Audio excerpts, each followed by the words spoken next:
7 پاکستانی فوجیوں کی آج شہادت ہوئی ہے بھمبر سیکٹر کے اندر. ہمارا رد عمل کیا ہونا چاہیے؟ ہمیں کیا اس کو قومی اسمبلی میں ڈیبیٹ کرنا چاہیے؟ پارلیمان کے اندر بیٹھ کے کوئی اپنی پالیسی وضع کرنی چاہیے؟ غور و فکر کرنا چاہیے؟ کیا جواب دینا چاہیے ہمیں؟ لیکن پارلیمان میں بالکل ڈیبیٹ ہونی چاہیے، لیکن ہماری فارن پالیسی کا تو پوری قوم کو پتہ ہونا چاہیے. پارلیمنٹ تو دور کی بات ہے، کسی کو بھی نہیں پتا کہ ہماری فارن پالیسی کیا ہے. جب آپ کی کمزور فارن پالیسی ہوگی، جب آپ کا فارن آفس بالکل سویا ہوا ہوگا، تو پھر آپ کے بارڈرز کے اوپر ٹینشن ہی ہوگی. اور اس کا بینیفیشری کون ہے؟ دیکھنا تو یہ ہے کہ ہمارے بارڈر کی آج میں اللہ نہ کرے ہمارے تو ایسے لوگ حکمران طبقے سے ہمیں ملتے ہیں جو کہتے ہیں جی بارڈر پہ ٹینشن ہوگی تو ہماری طرف سے دھیان ہٹے گا. یہ سوچ ہے ہماری حکمران طبقے کی.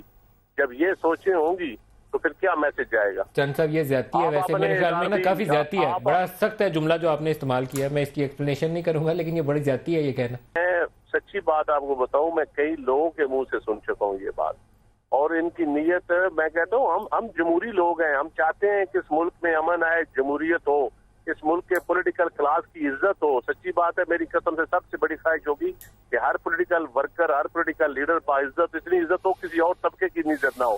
لیکن ہمارا رول کیا ہے اس پارلیمنٹ میں؟ آج جب فارن پالیسی آپ نے ڈسکس نہیں کرنی، جب آپ نے فارن دوسرے ملکوں سے کیے گئے معاہدے آپ نے پارلیمنٹ کے سامنے نہیں رکھنے، نیشنل سیکورٹی کمیٹی پارلیمان کی آپ نے نہیں لانی، منسٹر آپ کا نہیں آنا پارلیمنٹ میں، نہ کوئی اسٹیٹمنٹ ہونی ہے، نہ کوئی ڈسکشن ہونی ہے. کب آخری مرتبہ آپ کی فارن کشمیر کمیٹی کو رپورٹ ڈسکس ہوئی ہے؟ کوئی آپ کی فارن کی کوئی ایک رپورٹ بتا دیں، مخدوم صاحب بیٹھے ہوئے ہیں، کوئی ایک رپورٹ بتا دیں جس کے اوپر ڈسکشن ہوئی ہو پارلیمنٹ میں، کوئی یو این او کی کسی پیپر پہ ڈسکس ہوا ہو، کسی پڑوسی ممالک سے کوئی فارن پالیسی ڈسکس ہوئی ہو. جب یہ حالت ہوگی تو پھر آپ اپنی کو خود مروا رہے ہیں. بہت دکھ ہوا.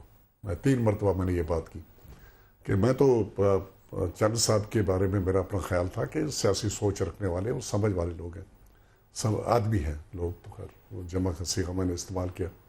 یہ کہہ دینا کہ ایک ایسا وزیر اعظم جو 3 مرتبہ منتخب ہو کے آ رہا ہے اور وہ مودی صاحب کے پیرول پہ ہے اور وہ بارڈر کے اوپر اس قسم کی کارروائی چاہتا ہے کہ تحریک انصاف کے جو ان کا محاذ انہوں نے کھولا ہوا ہے اس سے توجہ ہٹے اور لوگوں کی توجہ اس طرف ہو، اپنے فوجیوں کو مروا دے، اپنے غازیوں کو مروا دے، اپنے اس فوج کو جس نے اس ملک میں امن لایا، جس نے اس ملک کے لیے کیا کچھ نہیں کیا.